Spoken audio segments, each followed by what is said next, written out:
Let's see here. Good evening, ladies and gentlemen. Welcome to the Rates and Lanes Podcast. I'm your host, Rico Muhammad. Be joined shortly by my co-host, Mr. Chuck Snow, and Dean Croke is joining us this evening. The DAT lead analyst, top analyst over at DAT, Mr. Grumpy Pete on Instagram. If you kill a little Instagram page that he runs over there as well, but we normally start out reading the trend lines report from DAT every week here on the Rates and Lanes podcast.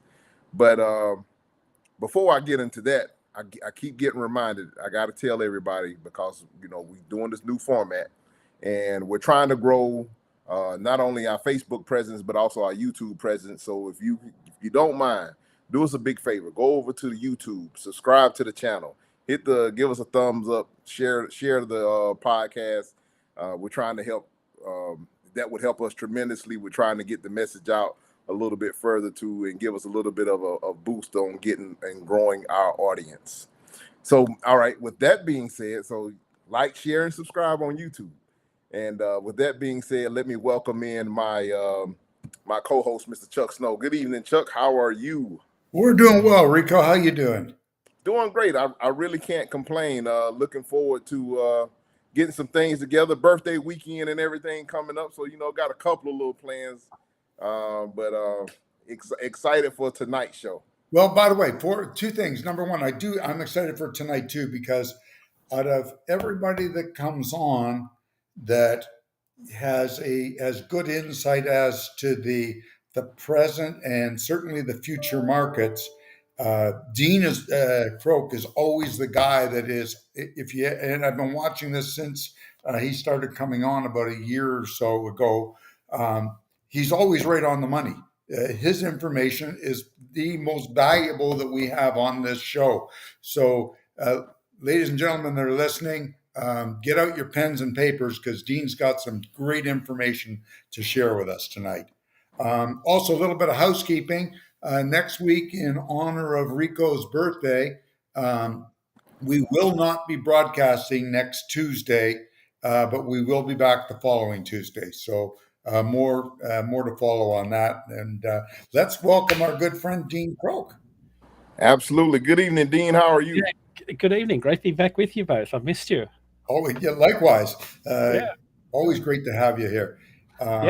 You've got such great information because yours is the real info. You guys at DAT dig deep, and you know what? Whether you like it or not, it's the truth. You may not want to see that spot rates are tumbling down and there's a lot of capacity. You may not like it, but you know what? Information, this sort of data is so valuable because it helps our listeners to plan. Should you buy that new truck? Should you take on that new lane, et cetera, et cetera? Yeah, it's just so valuable. Well, one of the biggest things I wanted to kind of throw out before we get too far down the road at you, Dean, kind of talk about, if you can, the price of diesel fuel. I noticed that it crept back up, nice little tick, nice little bump in the price of diesel fuel. Let's talk about that to kind of start off with tonight's show, because that's something that that's something that everybody that's listening in that runs a trucking company, they're going to be affected by that right as we speak. Yeah, of course, the big news today was that after 9 weeks of the diesel price going down, that's the EIA ULSD national average, went down for 9 weeks. I think it was at $4.91 last week. Today, up 21 cents to $5.11.5. So that's a big jump in a week. I think there's something going on with the futures market. There has been a fairly steep increase in futures prices. They seem to have some timing with the end of the month contract. So we're coming up to the end of the month on the futures side of the business. I think that's got something to do with it. I'm not an expert on oil, but this week's change wasn't good. But we're still down a long way from the $5.81 that we saw. But Rico, the big change this week that really struck me was the variability between regions. As you know, there's 1, 2, 3, 4, 5, 6, 7, 8, 9, nearly 10, maybe 11 diesel regions across the country. Right. Nationally, it was up 21 cents, but in some of the regions like the Central Atlantic, it was only up 3 cents a gallon. But in the Midwest, it was up 28 cents a gallon. That's the national average. Of course, that's the average for the region. So there was this massive variability across all of the fuel regions. So, California's always been a really expensive state for diesel. At $6.20 today is the national average over there. It's up 17 cents this week, but in the Midwest, it's up to $5.17 from $4.89. So even though it jumped 28 cents, it was much lower to start with. So I can't explain it, but that's the thing that really struck me today was how different the changes were across the regions. This is fascinating. I want to bring up. I'm gonna ask a question. I don't know if you have this available or not. Do you have a breakdown maybe of the regions of the diesel fuel market? Because the reason that I ask you that is for people that are listening in and for new people that may be joining us. This is one of the critical pieces of the puzzle when you're thinking about building out where you want to work, where you want to service your customers, whether or not you can tie one or two diesel markets together where you may be able to get a better price on one market than you can on the other market. And that's a real significant thing that you just spoke about. Yeah. Because that is absolutely critical. Yeah, if we can get the link out, I just posted the link on our internal chat here to the EIA website, but you can get this every Monday at about 5 p.m. Eastern is when they release the weekly ULSD price, the national average. It's at the EIA.gov. If you could find a way to get that out there, somehow we can get that up. I could maybe throw it in the YouTube comments. I just posted it in the chat. There it is. So you can go to that every week. Sometimes it's not until 8 o'clock on a Monday night, but generally anytime after 5 o'clock, the EIA will publish that rate. It'll give you the breakdown by regions pretty accurately. There's a spreadsheet you can download where it says download series history, and that'll give you all of the data going back 15, 16 years. So you can have a really good look at what the national average is. So the thing with this is the national average. Of course, you guys know only too well that retail prices at the pump are often a little bit different, sometimes higher, and they're slower to adjust. So, and this is a lot of people said 6-7 weeks ago, well, if the national price has dropped 80 cents a gallon over 9 weeks, why hasn't it dropped at the pump? Well, so if you think about the retailers have been acutely aware that the price could go back up. So they're slower to increase the price and they're slower to drop the price. They're probably a little bit quicker to increase the price. I should correct myself. But then they're much slower to drop the price because they're fearful that anything could happen and the market could turn. So that's why you're seeing the price at the pump every time you fill up your truck not come down as quick. That's just how it's been forever. Doesn't explain it doesn't make a lot of sense, but that's just the way it is. So that's the best place to go every week. It's the number that they set the fuel surcharge from. That's why it's such an important number. So every week, carriers set their fuel surcharge based on the national average diesel price for ultra low sulfur diesel. On the operating cost side, that's still not a great picture. Carriers are still, I think, on the spreadsheet that we've been talking about here for over a year, diesel at $5.11 a gallon is in the sort of the theoretical truck I've been running, this owner-operated truck that's running 110,000 miles a year that we've talked about on the show regularly, at $5.11 a gallon, and spot rates at $1.93 this week. Fuel is 79 cents a gallon. It was 51 cents a gallon this time a year ago. 51 cents a mile. 51 cents a mile. So 79 cents a gallon. That makes sense. So sorry. Yeah. So it's a big number. If you think you're paying yourself a wage of 60 cents a mile, fuel is still much higher. Normally in good times, wages are much higher, not much higher than fuel. Here it's the opposite. Fuel is one of the biggest drivers of the spot market at the moment. So, and of course, the world is trying to figure out how we wean ourselves off the supply that Russia's have. The gas prices are skyrocketing because they're controlling the supply of gas, which means that refiners switch to distillates to make as an alternate form of energy to gas. That puts a strain on the distillate market, and that forces prices up when inventories are already stressed. And we're coming into winter. So to be honest, we don't know which way diesel prices are going to go. But in winter, there's a lot of strain on the distillates that diesel, is used is made from. Definitely. So okay, and since we have you here, you're responsible for the report. Let's talk a little bit about. I guess let's try and have a conversation surrounding the three major modes of transportation with the with the tankers, or not tankers, excuse me, the reefers, the dry vans, and the flatbeds. And we'll start off with dry vans, since that's the most common mode of transportation. What kind of and let me say this too, ladies and gentlemen, the people that are listening in, you can, if you're on all of our platforms, I think YouTube, if you're on YouTube, Facebook, anything except for Instagram. I know we're broadcasting live on Instagram right now too. You can type your question into the chat, and we'll see your question and we'll highlight it, and we welcome your questions. There's no dumb question that we consider anything that's dumb. But you can get a chance to pick Dean's brain just as much as we do. So if you want to take advantage of that, go ahead and drop your comments or questions right there in the chat, and we'll make sure we try to weave them into the conversation. I'm sorry, Dean. Go ahead. You have the floor. No, that's a good segue. So remember, a lot of the data that we're sharing here is based on our load post volumes on our load board. We see around 2 million load posts a week. Most of those are in the dry van sector as we sort of lead into this. And a lot of our rates, though, the big difference with DAT's rates is they're based on loads moved, not based on what's posted on a load board. Right. It's a very important distinction. I had this discussion with a bunch of carriers yesterday, and I said our rates are based on the loads that you accept and move. Not with DAT doesn't own trucks. That's why it's so accurate. That's why I love this stuff, because it's not somebody's pie in the sky what they wish they could get. This is what they got.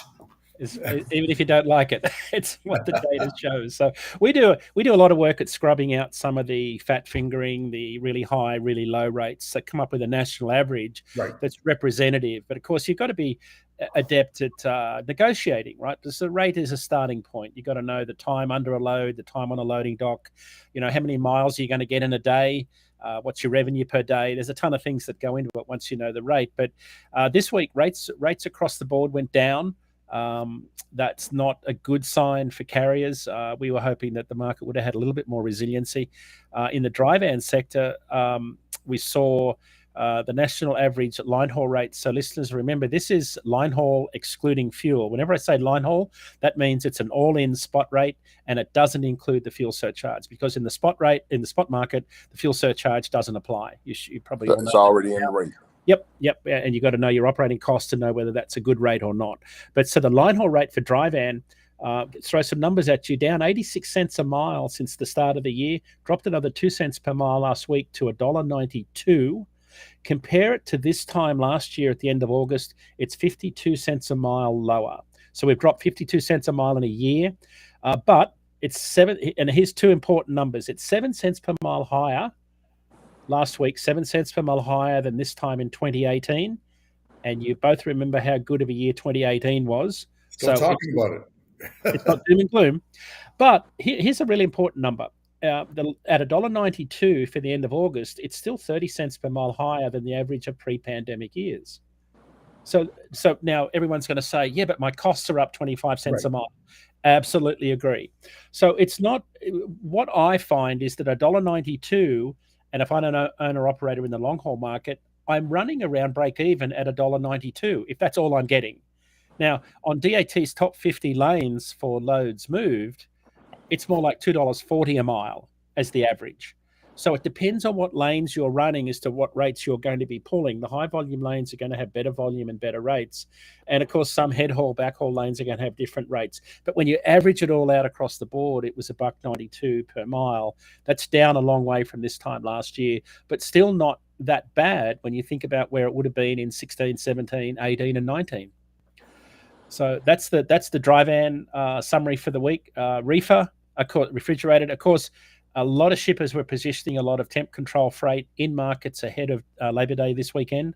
We saw a big surge in load post volumes on the spot market last week, but it wasn't enough to stop the reefer rate dropping 2 cents a mile. It's averaging $2.22. So the line haul spot rate is 222. That's 60 cents per mile lower than this time last year. Excuse me. And just over 1 penny per mile higher than this time in 2018. Still 28 cents per mile higher than the average of all of the pre-pandemic years. So again, similar story to dry van, about 28 cents per mile. And flatbed, of course, not good at all for flatbed carriers. The wheels have really fallen off that market, especially in the last 6 to 7 weeks. Excuse me. Down 4 cents a mile last week. It's the fourth week in a row they've dropped by 4 cents a mile. They've dropped by 38 cents a mile since the start of the year, but 36 cents of that has occurred since the beginning of June.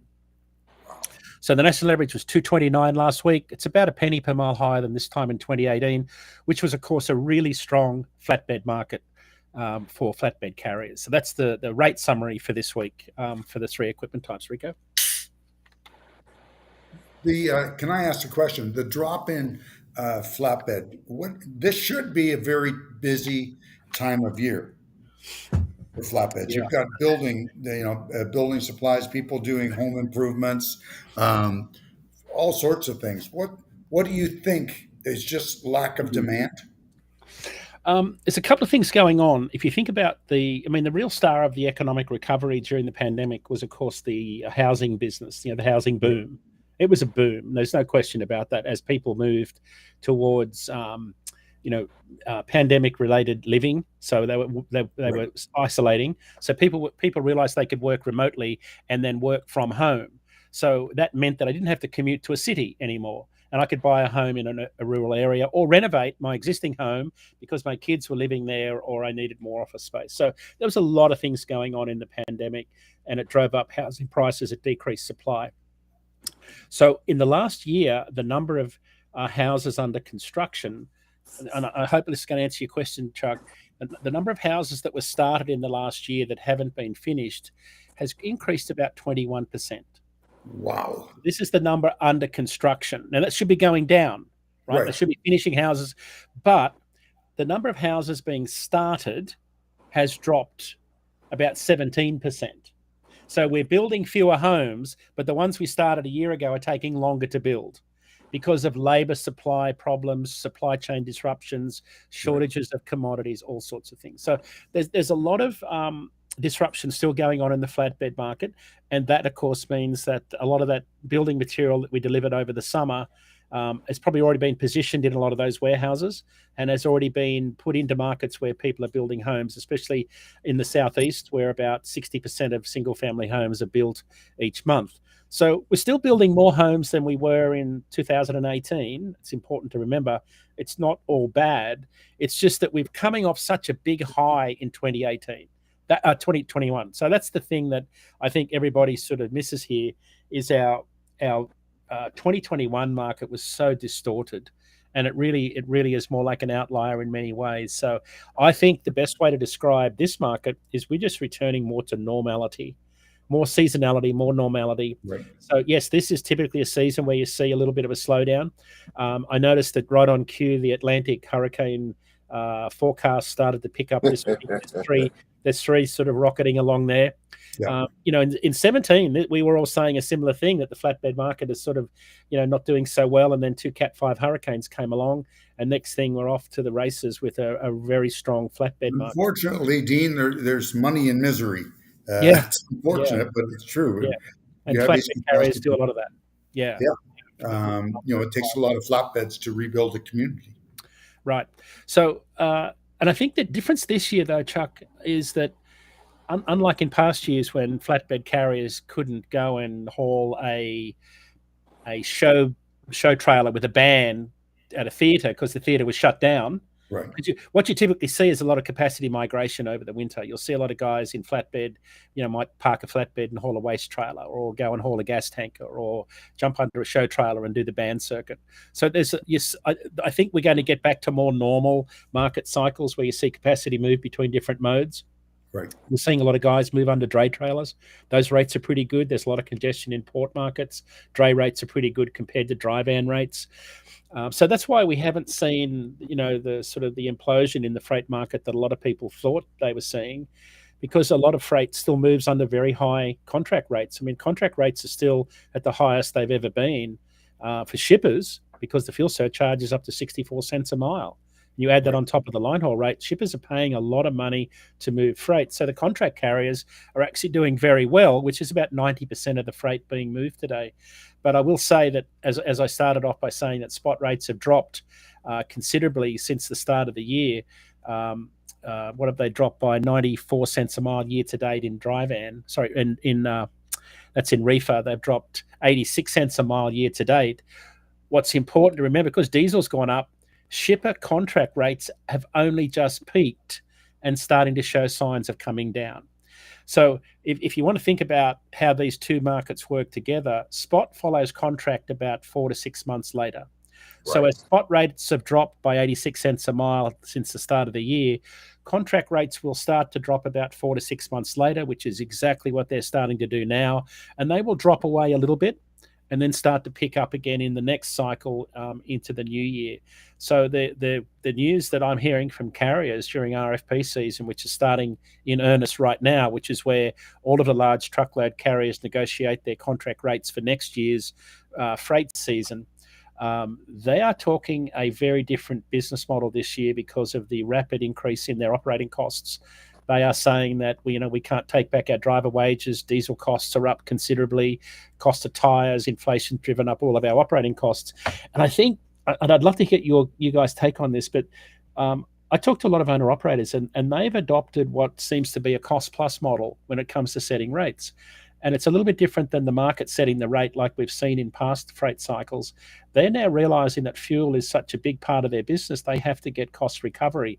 They can't just run for fuel money anymore like you could on some lanes, because it's so much money. Even if you want to run deadhead out of a market, it's still such a big chunk of change. So I've seen this new floor price. We talked about it on the show a little while ago when we saw rates starting to drop. But there's a new floor price about where rates will drop to, in the spot market in particular, and I think we're there. We will see rates start to bottom out around this level. If you think back to 2019, rates were much lower in 2019. In fact, I can tell you exactly what they were this time in 2019, and it wasn't a pretty story because they were much lower, but that's 22, 21. They were $1.59 this time in 2019. Sorry, that's the incorrect number. Hang on. $1.59 is correct. Yes, so they were $1.59. So we're doing much better at the moment, and I think the important thing is that our costs have gone up, but our rates are still holding much higher than they would have in previous years. Have our costs not gone up? But I don't feel like our costs have gone up or that our rates have gone up in lockstep with our costs. Right. The smaller carriers, they're getting clipped pretty hard. Now the large guys, they hedge. These guys are, they're great operators. It doesn't matter which one you pick. Werner, Schneider, Hunt. It doesn't matter which one. These people are the best in class. There's no two doubts about it. And they're able to buy fuel in bulk, or actually they buy futures in fuel. They buy tires in bulk. They buy filters in bulk. They buy trucks in bulk. They go and they buy 1,000 Freightliners at a time. They get a much better price than one of our listeners who's buying two. Right. And this is I got a couple of points that I want to kind of point out a little bit. Dean, I was, excuse me if you covered it, but did you get into the refrigerated portion? I know you was on flatbed. Yeah, I covered the rates. Yes, I did cover flatbed reefer pretty quickly. So yes, but I could go over it again if you wanted. Okay, no, I just wanted a couple of things I wanted to make mention of. We talked about before when it comes to rates.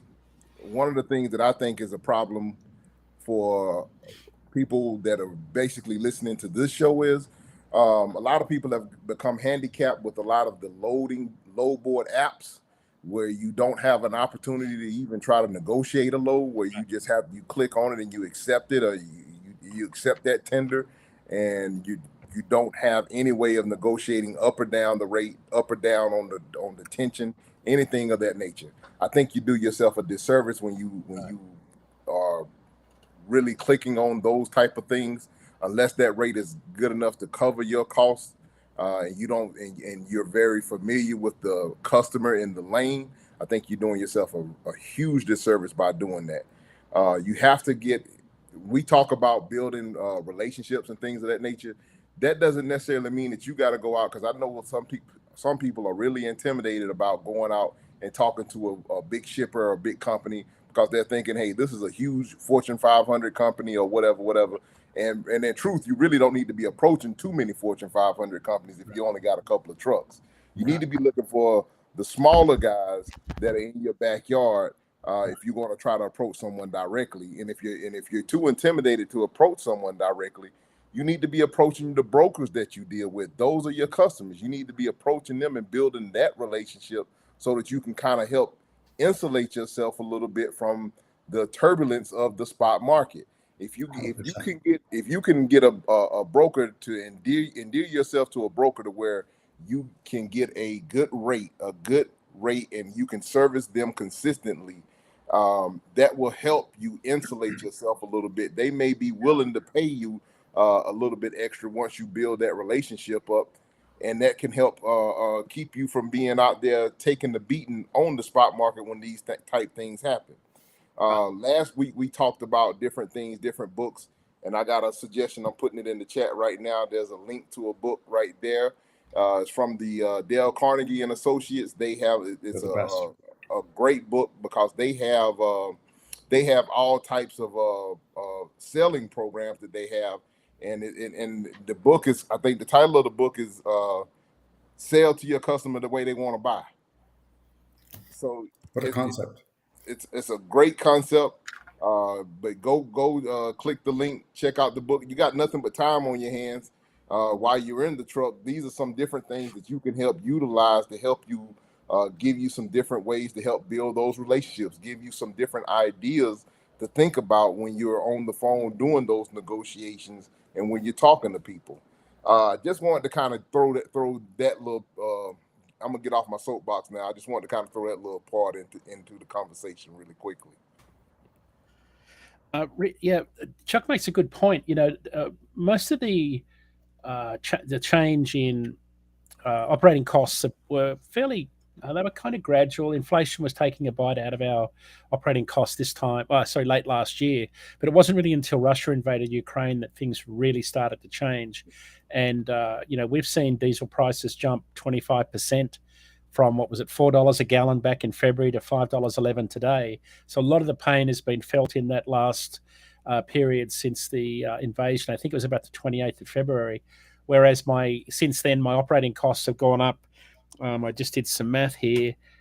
62. So my operating costs have gone up 17 cents a mile since Russia invaded the Ukraine.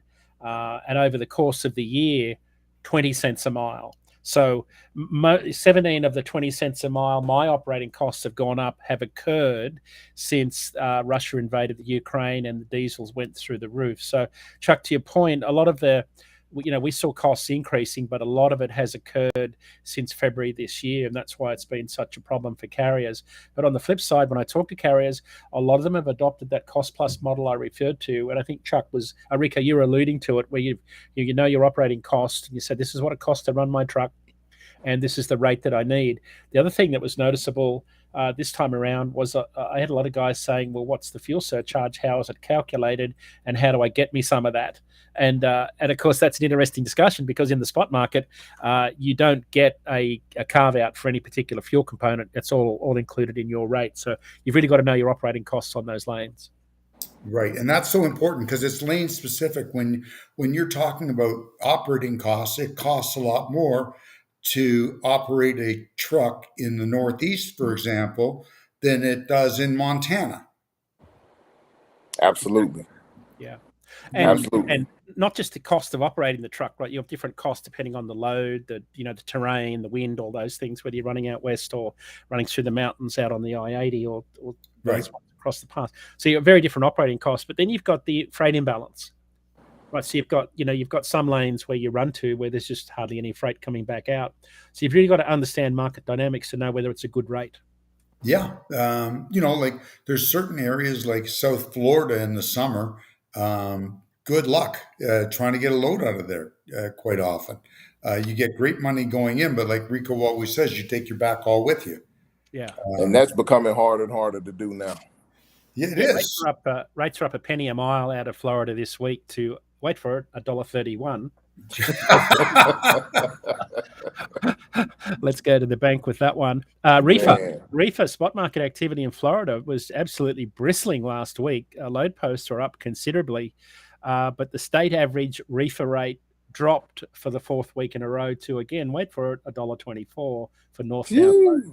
And that's two motors you got to put gas in. Yeah, right. Yeah, right, exactly. Yeah, that's one of the most difficult areas because they certainly consume a lot of products in the state of Florida, and they don't seem to manufacture a hell of a lot. Right. It's a consumer market for sure, and that's why Atlanta's a big distribution market. 436 miles to the north. Our busiest lane for reefer carriers is Atlanta to Orlando and Lakeland, right? So you see that big consumer market where you see a lot of inbound freight, and that's why you need to take your backhaul with you. Exactly, Rico, because you don't get a lot of that northbound freight to balance that rate. I'm just pulling up the rates right now. I got an interesting question that just kind of popped in my mind, Dean. That I noticed. And I'm pretty sure everybody else is out there noticing. Now, more and more, you go and see a lot of stuff when you're riding up and down the highway, and you see these huge Amazon distribution places. Yep. How much of that freight do? Because I don't think Amazon posts a lot of that stuff on the load boards. How much of that stuff is would that factor into load to truck ratios? Well, it won't be hitting our spot rate, our load board necessarily. It'll be hitting their relay load board, their own load board, right? They've got their own internal network, unless, of course, it's inbound loads. So if it's inbound loads to their DCs, yes, we would see some of that. I think, Rico, what it's done is change the length of haul for the inbound. Length of haul has got longer as those warehouses have moved closer to urban populations. And then you see this rapid growth in power units, power-only carriers hauling those Amazon vans around to, the fulfillment from the fulfillment center to another staging area, and then the P&D trucks do the local delivery piece. So I'm not sure. They have, the big box retailers like Amazon have their own network, and I don't think that we see a lot of that in our load-to-truck ratio. Right. And you know what? There's a lot of brokers that do work for Amazon as well. Right. So you're not seeing it directly from Amazon, but you are seeing it on the DAT load board, but it's just you don't realize it's Amazon unless you. We never know. Yeah, we never know really who the carrier shipper is anyway, because that's one of the tenets of the load board is we never want to identify anybody in particular, or nor do brokers for that matter. It's of course not confidential until you get into the actual pickup details. Right. Yeah, so I had a look at that. This is a really good question, Rico, because Atlanta to Orlando, so whilst the national average reefer rate's 222, Atlanta to Orlando is at 306 today. So it's $3.06 to run from Atlanta to Orlando, 440 miles. Not enough miles in a day, to be honest. You got to be getting more miles in a day, to be doing. Or it should pay a hell of a lot more for such a short run. Exactly. On the return leg, it's only $1.23. Goodness. Well, how can you make money? You walking the plank on that. Add those two together and divide it by 800, you get 800 or 900, you're going to get a round trip rate per mile. So that's why you've got to be very careful with your lane selection. The problem I've got with that lane is, it's not enough miles in a day, really, when I think about it, Atlanta traffic. I'm going to get good point. Rico's hometown on 285 for sure, or GA 400. I could burn all of my available hours running around Atlanta and not make too much money. So that's you and a lot of other people. Yeah, exactly. You gotta have time. No offense, Rico. We don't want to be picking on you, but there doesn't seem to be a good time to go through Atlanta. Oh, of course it is. You gotta time it just right. You gotta hit that sweet spot that.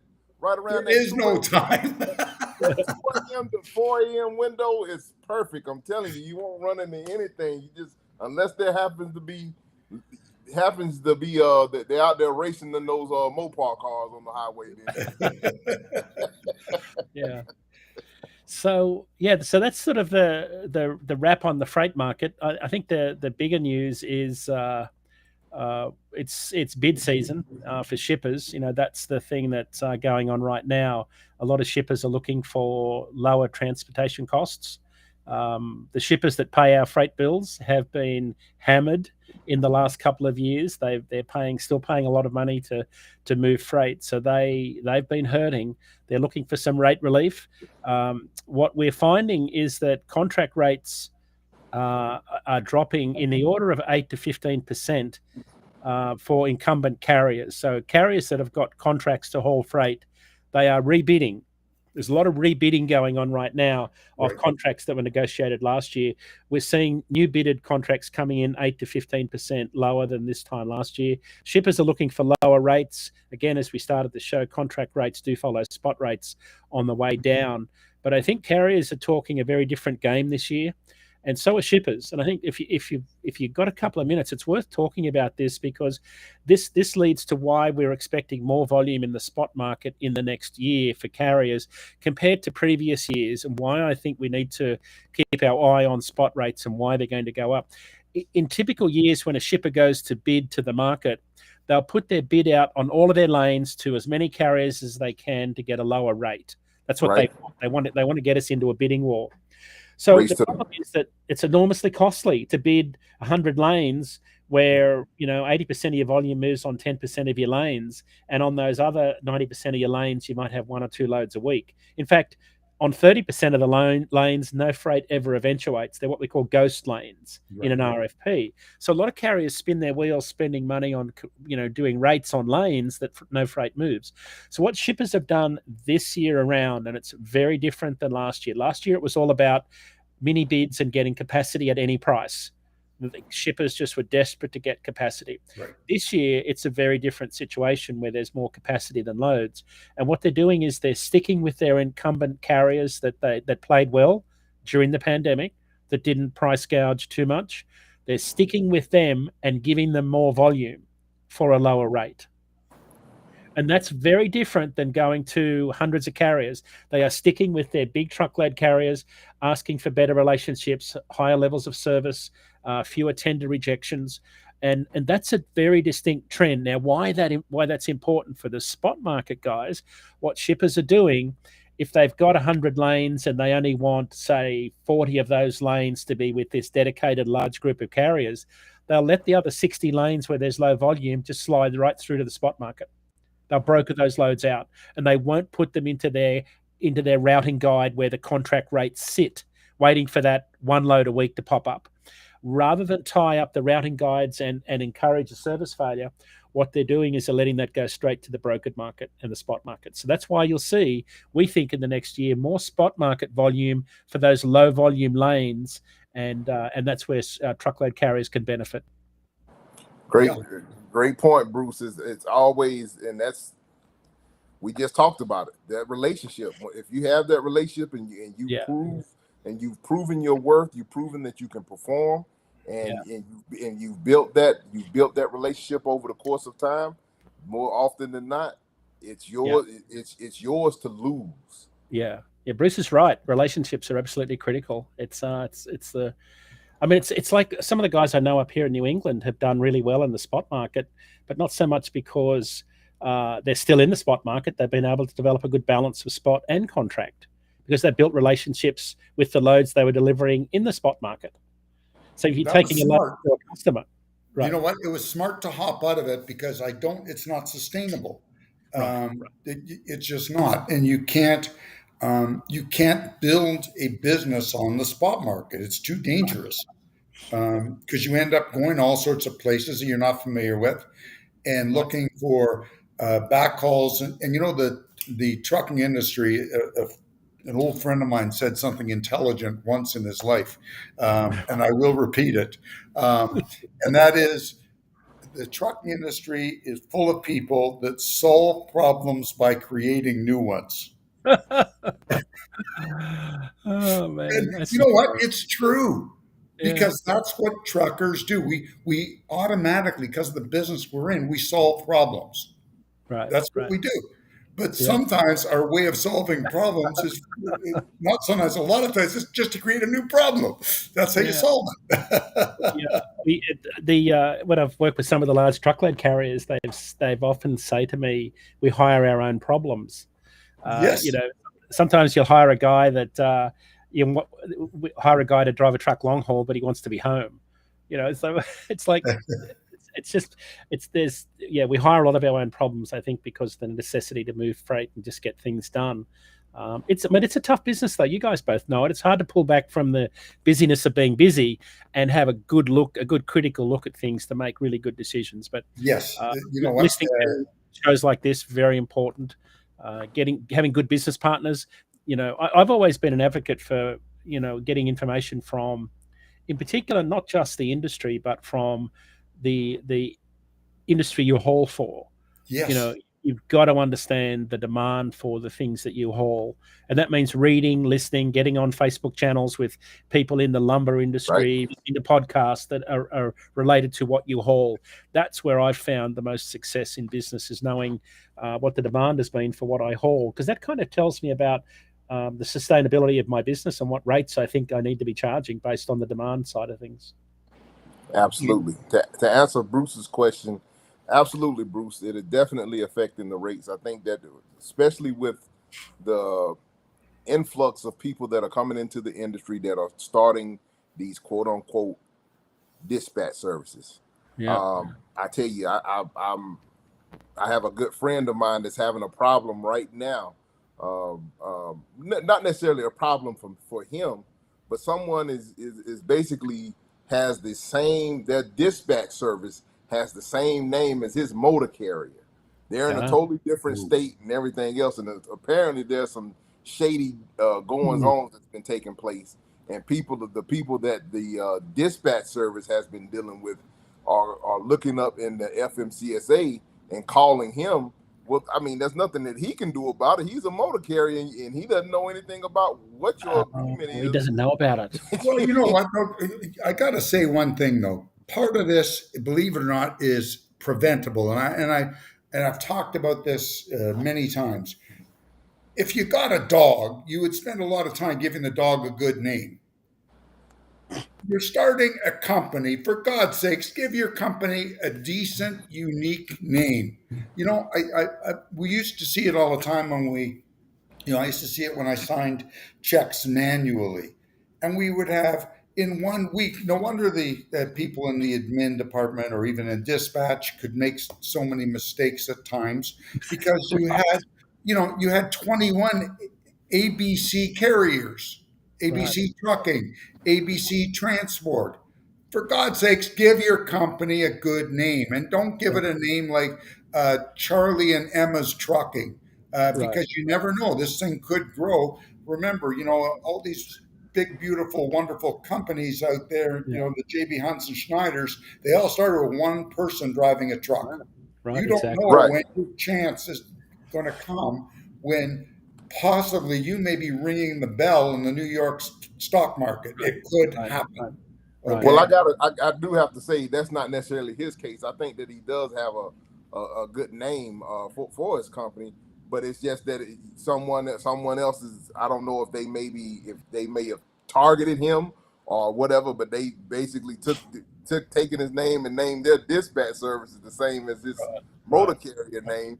And so now he's getting all kind of crazy phone calls from people that are wondering, like, well, you stopped picking up the calls from the other number that I had on you, but I found this number in the FMCSA, and he's kind of caught off guard, not sure what the heck is going on. But you got a bunch of people that are out. If you have any kind of activity on social media, and especially Instagram, there are tons and tons and tons of people that are out there selling. You don't need to have any trucks. You can get into the trucking industry with nothing. So easy. They're selling this dispatch service. They're selling this dream, and a lot of people are buying this dream and signing up for these dispatch services. And these guys don't know what the hell they're doing. Right. And a lot of these people that are selling these dispatch services, I'm finna get on my soapbox again for just a second. A lot of people that are selling these dispatch services are making a hell of a lot more money selling a quote unquote course to you than they don't have any kind of real world experience when it comes to knowing exactly what to ask, what to be aware of, all those different types of things, and not only to mention, we've already had Hank on, and he's told us point blank period, dispatch services are illegal. Yeah. So why are you continuing to do business with? I think that's the main problem. I think you got a lot of new people that are in the industry, not sure Right. where to go, and they're trying to maybe outsource that portion of it because they may not be as adept or as good at handling that portion of the business. But you got to learn it. You got to learn it, or hire somebody that's going to be in house that you can have a little bit more, that you definitely can have a lot more control over and sign off on stuff, and don't just give right off and give someone power of attorney over your company, and they're Right. making these decisions and putting you in bad situations. All right, I'm getting off my soapbox. Rico, Bruce makes a good question about, is that affecting rates? There's another side of the equation that's not just on the broker side, but in July, we added 27,000 trucks and 9,000 new carriers to the industry. So still got a lot. We saw carriers. The carriers that left the industry because of high diesel prices happened in April and May, by our data and by the government data in terms of the exits from the industry or the authorizations that were cancelled. So, and I've been waiting for it to pick up, and it looks like this month it's picked up, and I'm kind of shocked. It's not a big number. 27,000 trucks in the big scheme of things is not a big number, but it's interesting that there are still carriers joining this industry, and I think Bruce's comment is an accurate one. Rates are being affected by the oversupply of trucks in the market, in particular in the spot market. So remember, contract carriers are still finding it hard to seat trucks and keep drivers. They have a big problem with retention. One of the truckload carriers said to me the other day, it's not so much finding drivers, it's keeping the drivers that I've got busy. They've never made more money. They've never wanted to be home more often. My truck availability is way down. So they've got that problem to deal with. So that they've got a little bit of a capacity constraint there on the driver side. On the spot market side, we've got a lot of carriers entering the industry because rates are still relatively high, even though truck prices are coming down. So here's my take on this. We're going to see spot rates improve between now and the end of the year. Normal seasonality, peak shipping season, Thanksgiving, holiday season. So there's Labor Day weekend. We have all of these things going on that improve the velocity of freight. My biggest concern is the first quarter of next year. I think the first quarter of next year, you need to hold on really tight. I think when we get through this holiday season and all of the warehouses get rid of all their inventory and we get back to what I think looks like a really normal market phase, you could see a big drop-off in freight volume, as it does every year in the first quarter. Right. But again, we're coming off sort of abnormally elevated numbers because of all the supply chain constraints. It's going to take the middle of next year for supply chains to get back to normal. As we said a year ago on this show, put money away for the rainy day because high spot rates won't last, but people who know how to operate will. And I think what I'd be thinking about now in August is how do I bank my January, February, March truck payments, have them in the bank before Christmas? That's what I would be focusing on, is so I've got some runway in the event I can't run for the rates that are going to be much lower than where they are now. And it's going to take until the second quarter of next year for rates to pick up again, which again is seasonally when things normally get going. So that's what we're looking at, is the first quarter as being a period when we could see some, depressed activity.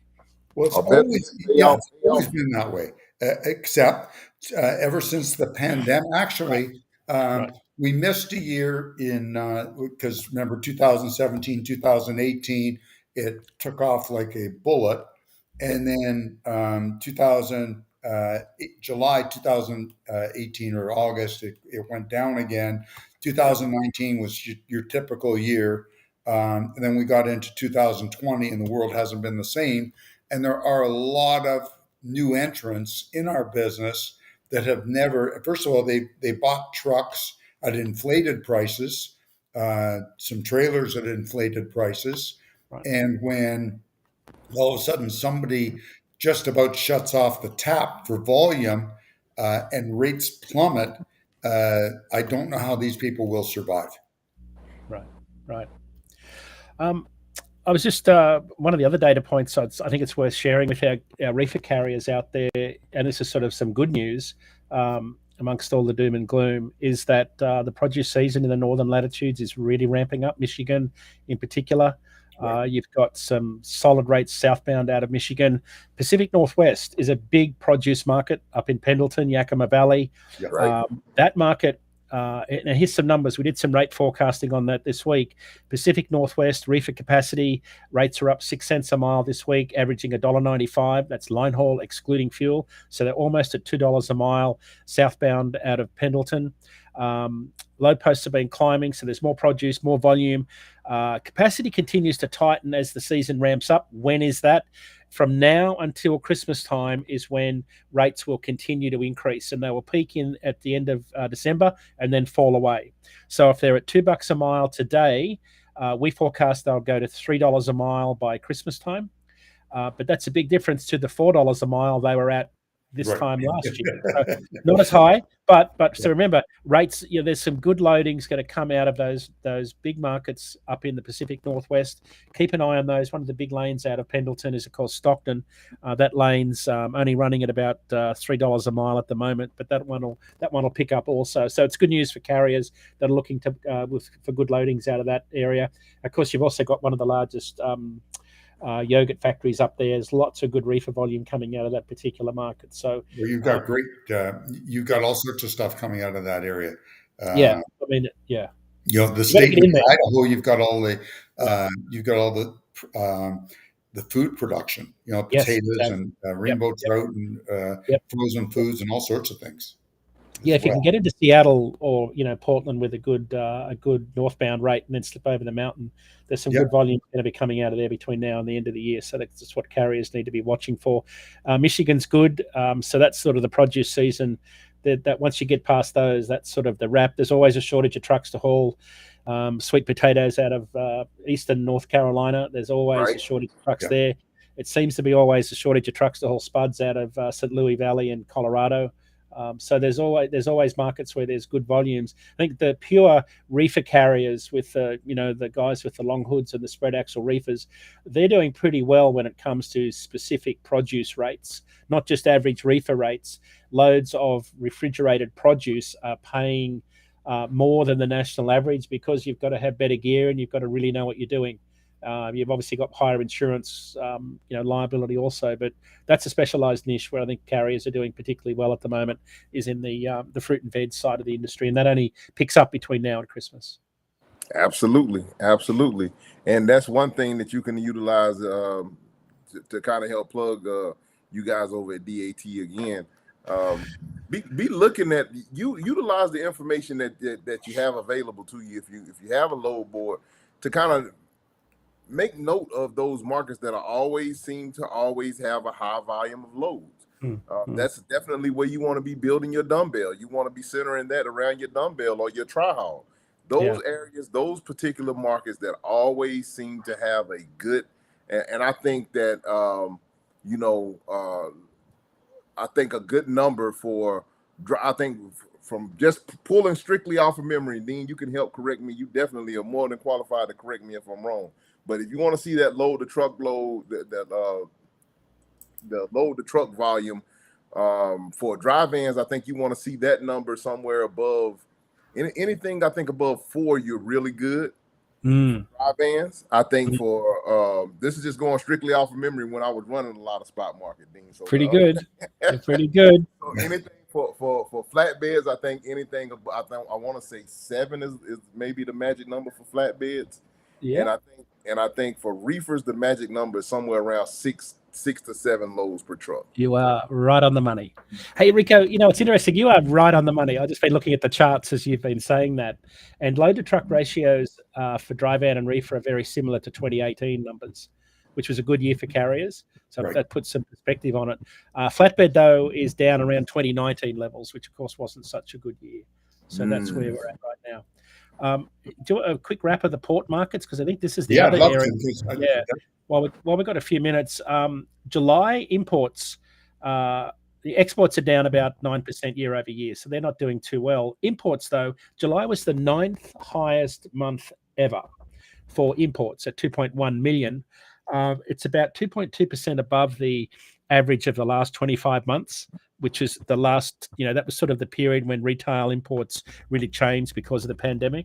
Right. The numbers that are important for carriers, there's been a coastal shift west to east because of the labour challenges. They still don't have an agreement in place.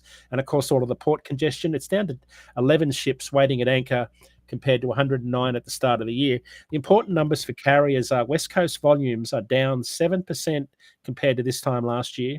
East Coast is up 8% compared to this time last year. And wait for it, the Gulf Coast is up 24% year over year. So there's been a shift away from the West. Redirected, yeah. Gulf and East. And why this is a big deal, this is why a lot of dray carriers have dropped their dry vans and jumped under a dray trailer around the East Coast, because there's a lot of volume coming in, there's a lot of congestion.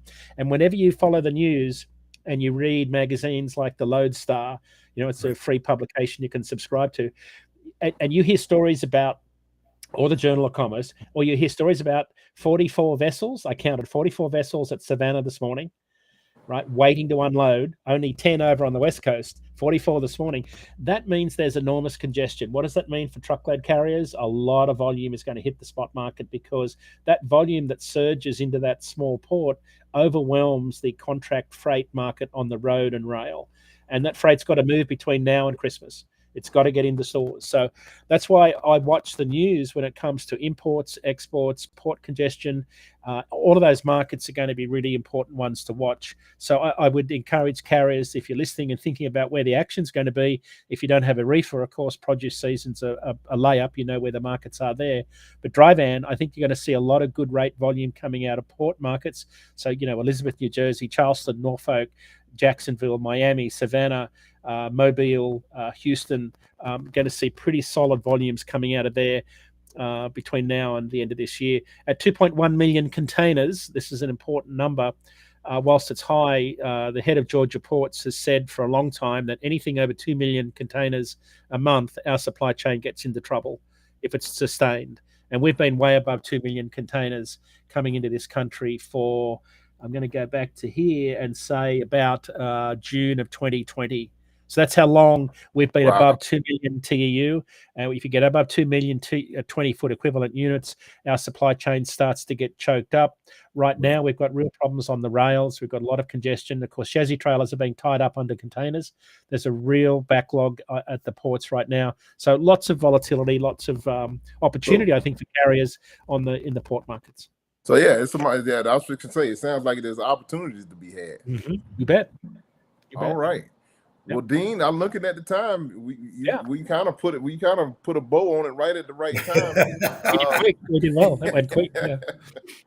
Before we get out of here, though, I'm gonna give you opportunity to tell everybody where they can find you and what you got going on and all that good stuff you want to leave. Anything else you want to leave us with? Thanks. My weekly update you can find at dat.com/market update. It gets published every Tuesday night. That's where all the written commentary is in depth behind what we've covered this evening. You can see all the charts. It's all published for free on Tuesday evenings, dat.com/market update. If you've got any questions, you can write to us at askiq@dat.com, askiq@dat.com. We've got a team of people that man that email address. And I know Chuck's off to Tuscany. I'm off to Canada, to Quebec, to the truck races on the weekend. I'm heading up there Thursday morning. I'm going to get the Grumpy Pete tuned up, and we're going to do our best for the environment. We are drinking beer out of paper cups, not plastic this year. So that's our contribution. So I hope everyone enjoys the long weekend and stays safe. And you know what, Dean? I got to tell you something. You're doing something that's on my bucket list. I've always wanted to go to the truck races in Quebec. It's on my bucket list, but I had to postpone it till next year. You want to try it with an Australian accent, talking to French-speaking Quebecers. You know what? They're great people. I was at a Oh, right. wedding Saturday night, which was a French Yeah. Canadian Jewish wedding, and it was a lot of fun. Let me tell you, Yeah, these I love guys it. know how And to laugh. here, I can't wait. Yeah, they're great people. I love this trip every year up to St. Joseph de Beauce. It's wonderful. Yeah. Well, All right. all right. Well, we appreciate it, Dean. Chuck, you Yeah. want to let the people know where they can? Well, I don't know. They're not going to be able to get a hold of you for quite some time. Well, you know what? I don't know if I'm going to be able to check emails very easily from Tuscany, but you can send me an email. I'm here till Thursday night. Chuck at Traffix, TRAFFIX.com. Put your phone number on it. Tell me what your challenge is, and I'll help you anywhere I can. If it's something simple like getting you set up at a Traffix office, I can certainly help you with that. Or if you're having a challenge with your business, I've been doing this for almost 48 years, so I know a thing or two. Perhaps I can help you. It would be my honor to. And with that, Rico, I'll let you back her in a hole for another week or another all 2 right. weeks. Well, yeah, like we just said earlier at the top of the Right. show, we're going to be on hiatus next week. Hopefully, we got Chuck's going on vacation. Dean's going to truck racing. I'm going to watch some football because this is my birthday weekend. I'm going to chill my son some Happy birthday, Rico. Well, you enjoy every minute of it. You're the man. With that being said, want everybody out there to be safe, stay healthy. Before I close us out, if you go to YouTube, like, share, and subscribe. We're trying to grow the channel. Like, share, and subscribe on YouTube. All right, and back into the groove. Stay safe out there. Stay healthy. Keep it in between the mustard and the mayonnaise. God bless you and good night, everybody. Catch on the flip-flop. God bless. Thanks again, Dean. Thanks, Dean. Thank you. Thank you, guys.